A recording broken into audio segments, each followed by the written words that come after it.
Hey guys, welcome back to Chanman's Videos, and here is another unboxing video for Premium Bandai, and today will be Gaelio's Schwalbe Graze. This is, it's all, yeah, this is, I want to say, I was going to say this is just pretty much a straight reprint of McGillis's. However, as much as it's straight repaint, you do get an option kit with it as well. So with IBO kits, they're not all exactly straight repaints. I think the only one that is a complete, like, just take the mold and put it in a different color is the McGillis Schwartz Ritter. I don't think you get any of the option parts with it, but I don't have that one, so I could be wrong. In this case, with with Gaelio's Schwalbe Graze, he does get the lance weapon, and previously this weapon was released in an option set. So, yeah, let's. Well, actually, I've already opened it. I thought I had made a video, but when I was looking backwards into the channel and the videos, apparently I didn't. So, excuse me.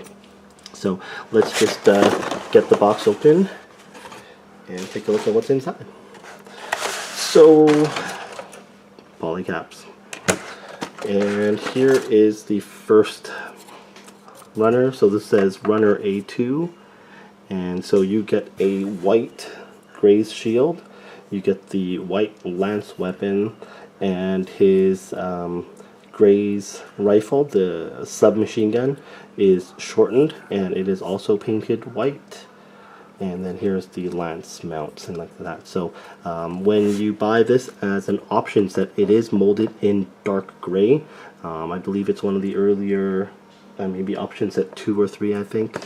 I have to go back and check, but this piece is what makes this different aside from the color from buying McGillis's Schwalbe Graze. So you can buy that in the option set and paint it yourself, or you can buy this.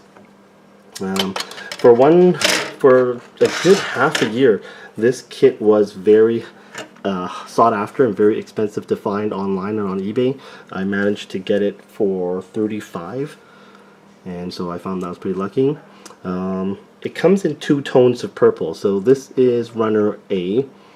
It is a very light pastel purple versus runner B, which is a much darker purple, as you can see. So this purple is easily obtained. This is just like a standard purple. Tamiya, Mr. Hobby, they all have this in stock standard purple color. But this one, earlier I said it's like a pastel purple. There's a very strong blue tint in it as well. Now that I see the two compared together, this color you'll probably need to mix yourself if you're going to buy a McGillis Schwalbe Graze and customize it versus trying to find this and paying a little bit extra for it. But you know, that also was where I go back to sometimes the debate of whether or not premium Bandai kits are worth it. If you have airbrush, if you have a lot of paints that you can mix colors, then yeah, no, you can definitely just mix your own colors and do things yourself. However, for me, I'm just lazy. I don't like spending the time pre and post airbrush cleaning and mixing colors. So I'd rather just pay the $10 more or so for the premium Bandai color. And honestly, if you don't even have purple or have these colors and you buy it as an aerosol paint spray can, a spray paint can is going to be $12 to $13.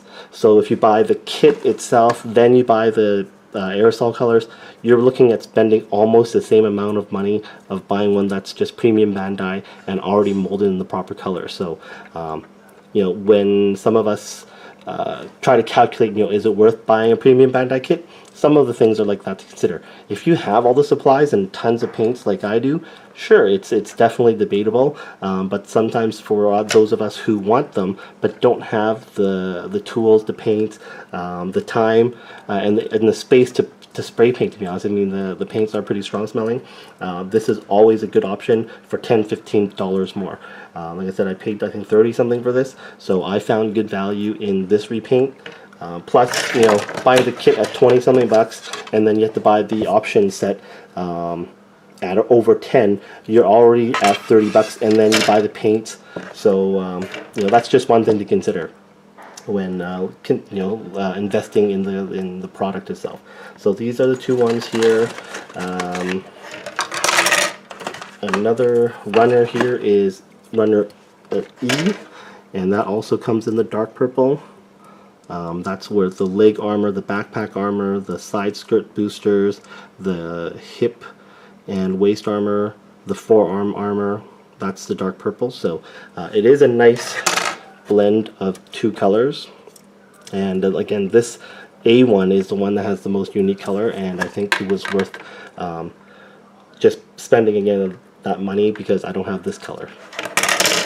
And then D is just the weapons, the axe, the gun, the leg joints. And then D2 here is the chest core. Unfortunately, this grappling hook is gray versus being on the white runner or silver, but it's easy for us to just put paint on that. So it's funny because this is gray here, but on my I believe if I remember correctly, if anyone watched and you can correct me, my Gundam Barbatos 6th form, that piece I think was white, while with this original one it's gray. So kind of interesting to see that highlighted differently.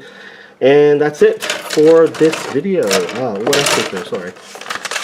Oops. For the instructions, because of the options set portion, you do get the extra sheet here that highlights how to assemble the Lance submachine gun weapon for Gaelio Graze that McGillis doesn't get standard in his set. And then, oops, my shadow there. And then you also get the bonus Graze shield. So that also helps with the value of this kit versus just a straight repaint. It comes with the instruction booklet, and so that's the difference. You do get the extra weapons and the extra Graze shield, and you don't have to paint the colors. I really was thinking of, because of how expensive this was on eBay for the longest time, I had surrendered to the thought of having to buy paints and painting everything, and I really was worried on how to get this color, but once I saw this price, it made it a lot easier. Actually, let's see here.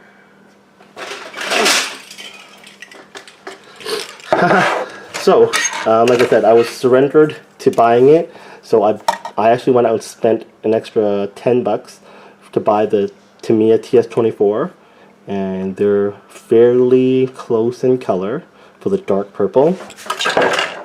And then I hunted a long time for TS57. As you can see, it's still too dark compared to this blue. This is blue violet. It's fairly close, but it's still a shade too dark, so I would not have been able to match this perfectly if I just bought McGillis's and tried to custom paint it. This would definitely be a custom mixing of the blue with purple and white if you wanted to do it with an airbrush. But if you're just like me and you're lazy and you're just going with aerosol, this was the closest I was able to match it.